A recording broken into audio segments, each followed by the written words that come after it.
Hi hello welcome to current TV news.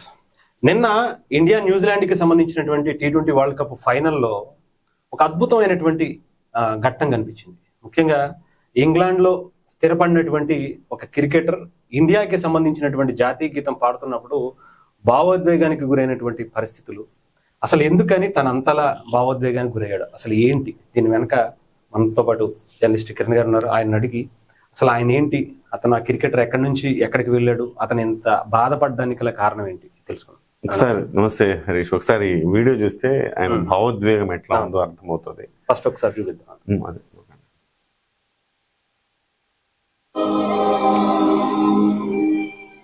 కళ్ళల్లో పక్క ఆనందం, ఇంకొక పక్క బాధ. కళ్ళల్లో అంటే ఎంత భావోద్వేగానికి లోనయ్యాడంటే విపరీతమైన భావోద్వేగానికి లోనయ్యాడు. తన పేరు ఇందర్బీర్ సింగ్ సోది. తను పంజాబ్ సంబంధించిన కుటుంబం వీళ్ళది. ఇందర్బీర్ సింగ్ సోది, అయితే ఇష్ సోది అని పెట్టుకున్నారు. వీళ్ళ కుటుంబం ఆయన 1992లో పుట్టాడు. ఈయన 4 ఏళ్ల వయసులో ఈయన కుటుంబం న్యూజిలాండ్కి తరలి వెళ్ళింది వ్యాపార నిమిత్తం. చాలా మంది పంజాబీలు, మీరు కెనడా చూస్తే చాలా మంది పంజాబీలు ఉంటారు. కెనడా, అమెరికా ఇట్లాంటి చోట్ల చాలా మంది వలస వెళ్తారనమాట. ఆ వలస వెళ్ళిన కుటుంబాల్లో కొంతమంది న్యూజిలాండ్ కూడా వెళ్ళారు. న్యూజిలాండ్ లో కూడా గతంలో కూడా సోదీ పేరుతో ఇంకొక క్రికెటర్ ఉండేవాడు. సో అట్లా వాళ్ళ కుటుంబాలన్నీ కూడా ఒక గుంపుగా అట్లా వలస వెళ్తా ఉంటే ఒకళ్ళ తర్వాత ఒకళ్ళు. అట్లా వెళ్ళిన కుటుంబాల్లో నుంచి ఇతను 4వ ఏడు ఉన్నప్పుడు, 4th ఇయర్లో అతను 4 సంవత్సరాలు ఉన్నప్పుడు న్యూజిలాండ్ వెళ్ళటం జరిగింది. అక్కడే పెరిగాడు. అక్కడే క్రికెట్ పట్ల ఉన్న ఆసక్తితోటి క్రికెట్ నేర్చుకున్నాడు. ఆ జాతీయ జట్టుకి 2014, 15, 16లోని ఇతను ODI, అలాగే వన్డే ఇంటర్నేషనల్, టెస్ట్, అలాగే T20 డెబ్యూట్ చేశాడు.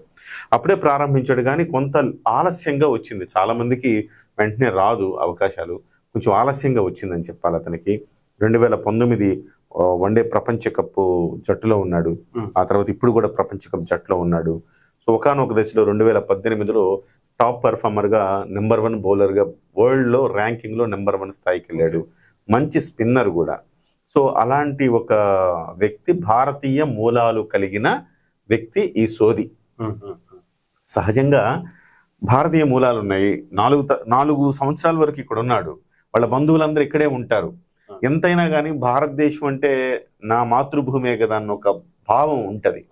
అంతటి భావం ఉన్నప్పుడు ఇవాళ వచ్చాడు, భారత గడ్డ మీద ఆడుతున్నాడు. రాజస్థాన్ రాయల్స్ కూడా ఇతను IPL ఆడతాడు. భారత గడ్డ మీద ఆడుతున్నాడు. అదొక రకమైన అనుభూతి.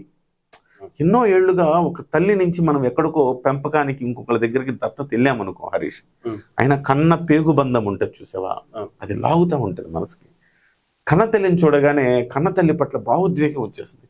నన్ను కన్నది అమ్మే కదా, ఈ అమ్మాయి కదా, పెంచిన అమ్మ, కనింది ఈ అమ్మ అంటే ఆ సమయంలో ఆ బిడ్డకి లేకపోతే ఆ వ్యక్తికి ఉండే భావోద్వేగం ఎలాంటిదో ఇవాళ అలాంటి భావోద్వేగానికి ఇష్ సోది కూడా గురయ్యాడు, లోనయ్యాడు అని చెప్పాలి. ఎందుకంటే ఇవాళ పోరాడుతున్నది ఎవరి మీద? కన్న తల్లి మీద పోరాటం. అట్లని చెప్పేసి పెంచిన తల్లిని గెలిపించాల్సిన బాధ్యత అవకాశం ఇచ్చింది. అక్కడ ఉంటే కొన్ని లక్షల 1 లక్ష మంది స్టేడియంలో ఉన్నారు. తన సోదరులు, తన మాతృభూమి, తన దేశం. అక్కడ నిలబడ్డాడు. జాతీయ గీతం వస్తుంది. జాతీయ గీతం వస్తే 2 జాతీయ గీతాలు తనవే. ఒకళ్ళు పెంచిన తల్లి, ఒకళ్ళు కన్న తల్లి. 2 జాతీయ గీతాలు తనవే. భారత జాతీయ గీతం, న్యూజిలాండ్ జాతీయ గీతం వస్తున్నప్పుడు, అసలు భారత జాతీయ గీతం వస్తున్నప్పుడు కొన్ని లక్ష గళాలు ఒక్కసారిగా వినిపిస్తుంటే అతని హృదయం ఇట్లా పులకించిపోయింది, వైబ్రేట్ అయిపోయింది. కళ్ళలోంచి నీళ్లు టప టప టప టప కారే. న్యూజిలాండ్ జాతీయ గీతం దగ్గర మొదలైంది అతనికి. భారత జాతీయ గీతం వరకు కూడా అతను అట్లానే అలా ఒక రకమైన ట్రాన్స్లోకి వెళ్ళిపోయాడు. ఇది ఖచ్చితంగా ప్రతి భారతీయుడిని, అరే భారతదేశంలో చాలా మంది హరీష్ గుర్తుంచుకోవాల్సిన విషయం ఏంటంటే, నీచ్ కమీనే వెధవలు ఇవాళ ఇరాను ఇజ్రాయిల్ యుద్ధం జరుగుతూ ఉంటే ప్రతి ఎదవ ఖమేనీ చచ్చిపోయిన ఏడుస్తున్నాడు ఎదవ. సారీ, నేను ఇలాంటి మాటలు మాట్లాడినందుకు క్షమించాలి, అన్పార్లమెంటరీ, కానీ తప్పదు. మన భారతదేశంలో ఉంటూ మన భారతదేశం కోసం ఏడవని వాడు, పెహల్గాం దాడి జరిగినప్పుడు ఏడవని వాడు, ఇవాళ ఖమేనీ అని ఎవరో చనిపోతే వాడి కోసం ఏడుస్తుంది. ఇవాళ ఇక్కడ ఉండే వాళ్ళందరూ ఎవరండి? క్రిస్టియన్స్ కానీ లేకపోతే ముస్లిమ్స్ కానీ ఎవరండి? వీళ్ళంతా వీళ్ళంతా కూడా ఒకప్పుడు హిందువులే, వీళ్ళంతా కూడా హిందువులే. హిందూ మతం నుంచి మతం మార్చుకున్నారు, కానీ భారతీయత ఉండాలి కదా. నేను అంటున్నా, నువ్వు మతం మార్చుకో. భారతదేశంలో ఉన్న గొప్పతనం ఏంటంటే సెక్యులర్ కంట్రీ అని చెప్పేసి ముందు నుంచి కూడా ఆ రకంగా తయారు చేయబడ్డది. సో సెక్యులర్ కంట్రీ అంటే దానికి అర్థం ఏంటి? నువ్వు ఏ మతమైనా స్వీకరించచ్చు, తప్పు లేదు, అంతే తప్ప నీ భారతీయతను కోల్పోకూడదు. ఇష్ సోదీని చూసి సిగ్గు తెచ్చుకోవాలి అనేక మంది. భారతదేశంలో ఉంటూ పాకిస్తాన్కి సపోర్ట్ చేస్తాడు ఒక విధవ, భారతదేశంలో ఉంటూ ఒక విధవ ఇరాన్కి సపోర్ట్ చేస్తాడు, భారతదేశంలో ఉంటే ఇంకొక విధవ ఇజ్రాయెల్కి సపోర్ట్ చేస్తాడు. మా యెహోవా అంటాడు. మొత్తం భారతదేశాన్ని మొత్తం రేపు పొద్దున అమెరికా వచ్చి భారతదేశాన్ని కొడితే అమెరికా గెలవాలని కోరుకుంటారు వీళ్ళంతా. పాకిస్తాన్ వచ్చి భారతదేశం మీద యుద్ధం చేస్తుంటే పాకిస్తాన్ గెలవాలని కోరుకుంటారు. పాకిస్తాన్ గెలిచి ఆ ముస్లింస్ సిగ్గు లేదు వీళ్ళందరికీ కూడా, చాలా మందికి. కానీ నేను కొందరిని అంటున్నా, ఇక్కడ కేవలం కొంతమంది, ఒక 10% మంది కావచ్చు, 15% మంది కావచ్చు, వీళ్ళనే అంటున్నా తప్ప అందరిని అంటలేదు నేను. ఎందుకంటే చాలా భారతీయత అణువణువున నింపుకున్న అనేక మంది ఉన్నారు. సిరాజ్ చూడండి, మహమ్మద్ సిరాజు నిండుగా భారత జాతీయ జెండాని ఇలా కప్పుకున్నాడు. ఆ ఫీలింగ్ ఎట్లుంటుంది అంటే అసలు ఒక రకమైన భావోద్వేగం. గెలిచాం, మన భారతదేశం గెలిచింది, నాకు కప్పుకున్నాడు. ఇది సంజు శాంసన్ క్రిస్టియన్ కదా, సిరాజ్ ముస్లిం కదా, వాళ్ళు భారతదేశం కోసం ఒక సైనికుల వలె ఎట్లా పోరాడుతున్నారు. వాళ్ళని చూసి సిగ్గు తెచ్చుకోండి. సంజు శాంసన్ గురించి వాళ్ళ మాట మాట్లాడాలి. ఎంత అద్భుతమైన అతనికి ఒక రకమైన అతని క్యారెక్టర్ చూడండి. అతను ఎంతో స్ట్రగుల్ చేశాడు. విజయం సాధించడం ఎట్లా? కేవలం అతను ఆడిన మ్యాచ్లు 5 ప్లేయర్ ఆఫ్ ద సిరీస్ అయ్యాడు. అతను 5 మ్యాచ్లు ఆడాడు. లాస్ట్ మ్యాచ్ అతనికి ప్లేయర్ ఆఫ్ ద మ్యాచ్ ఇస్తుంటే నేను కాదు బుమ్రా అర్హుడు అన్నాడు. ఇది కదా టీమ్ స్పిరిట్ అంటే. బుమ్రా అలా వికెట్లు తీసి చేయకపోయింటే ఈ మ్యాచ్ గెలిచేవాళ్ళం కాదు, నాకు ఈ అవార్డు వచ్చేది కాదు. బుమ్రా లేకపోతే ఇది జరిగేది కాదు. బుమ్రానే నిజమైన వ్యక్తి అని చెప్పాడు. ఇవాళ లాస్ట్ మ్యాచ్ లో సచిన్ టెండూల్కర్ నాకు చాలా ఇచ్చారు, స్ఫూర్తిని ఇచ్చారని చెప్పారు. ఎంత హంబుల్ గా ఉంది అదంతా కూడా. ఎంత టీమ్ స్పిరిట్ చూపించాడు, ఎంత అందరినీ ఓన్ చేసుకున్నాడు. దట్ ఈస్ స్పిరిట్ అనమాట. అలాంటిది ఒక సంజు శాంసంగ్, ఒక సిరాజు, ఇలాంటి వాళ్ళు చాలా మంది కాదు, 80% 90% ఉన్నారు. నేను వాళ్ళ గురించి మాట్లాడట్లా, కానీ ఒక 10% నుంచి 15% మంది ఎదవలు ఉన్నారు. వాళ్ళ గురించి మనం మాట్లాడుకోవాలి. వాళ్ళు చాలు కదండి. ఒక 10 మంది ఉంటే చాలు, 100లో 10 మంది వెధవలు ఉంటే దేశం నాశనం కావడానికి సరిపోద్దిగా. సో ఇవాళ ఇతను చూస్తే ఇతని భావోద్వేగం, ఇతనికి తెలుసు ఆ పెయిన్. భారతదేశాన్ని వదిలి వెళ్ళిన తర్వాత నా దేశం అన్న భావనతోటి ఎంత బయట దేశాల్లో బతుకుతున్నా కానీ ఎంతైనా కన్నతల్లి ప్రేమనే కదా. ఒక్కసారి హగ్ చేసుకుంటే, అమ్మని హగ్ చేసుకుంటూ వచ్చే అనుభూతి ఎవరిని హగ్ చేసుకుంటూ వస్తుంది? ఆ తల్లి దగ్గర ఉండే ఆ స్పర్శ ఎవరి దగ్గర ఉంటే వస్తుంది? అంతటి ఒక అనుభూతికి లోనయ్యాడు ఇష్ సోది అని చెప్పాలి. ప్రతి భారతీయుడిని ఈ వీడియో కదిలిస్తా ఉంది, వైరల్ అవుతా ఉంది సోషల్ మీడియాలో.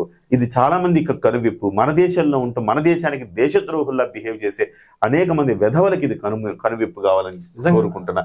మచిలీపట్నంలో నిరసనలు ఏంటంటే నాకు అర్థం కాదు, శ్రీకాకుళంలో నిరసనలు ఏంటంటే నాకు అర్థం కాదు.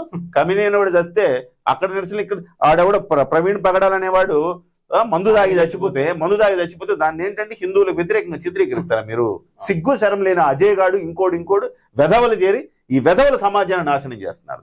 ఈ వెధవలందరికీ ఇలాంటి వ్యక్తి, ఇష్ సోది లాంటి వ్యక్తి, అతను ఒక గుణపాఠం లాంటి ఒక సన్నివేశం అని చెప్పాలి. ఇలాంటి వాళ్ళందరినీ తీసుకెళ్లి కట్టగట్టి నరేంద్ర మోదీ గారు ఇలాంటి వాళ్ళని కట్టగట్టి అజయ్ గారిని ఇంకోటి తీసుకొచ్చి వాడికి ఇష్టమైన ఏ దేశం కావాలో ఆ దేశంలో పడేయండి. ఈ దేశంలో ఉండద్దు, ఈ దేశంలో ఉండడానికి అర్హులు కాదు.